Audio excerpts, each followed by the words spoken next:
last slaves sold in the U.S. were brought into the port of Mobile, and some historians are making sure they are not forgotten. Fox 10 News reporter John Rogers shares their story.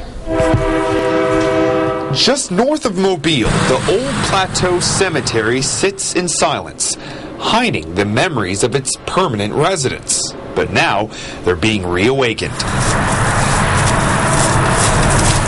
Many of these grave sites hold former slaves.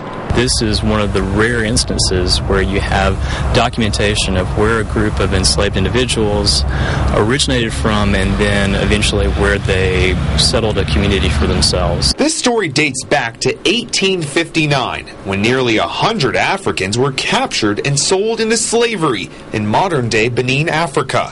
Historians say they boarded a ship called the Clotilde, the last U.S. slave transport. The Clotilde brought the human cargo to Mobile, where the slaves were sold. Years later, when they were set free, the former slaves settled into a community called Africatown, just north of the port city. Most were laid to rest at Old Plateau Cemetery. We think it would be a really good thing to be able to reestablish where people's families and ancestors are buried. So these three historians from Virginia are mapping out each burial site. Right there. Some are easy to spot, others are not. These dips in the ground are not holes, they're unmarked graves. The team used special equipment to locate about 200 of these, each one a person who could have been forgotten forever. Norman and his colleagues used survey equipment and scanners to see what's underground. There are around 2,000 graves here. Some are from the slave ship, while most are family members and descendants. But they all hold a common bond.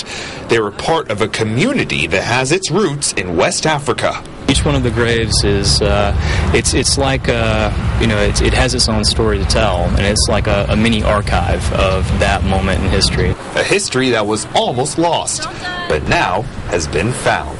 In Africatown, John Rogers, Fox 10 News. Norman and his team will take that data and create a detailed map showing each gravesite.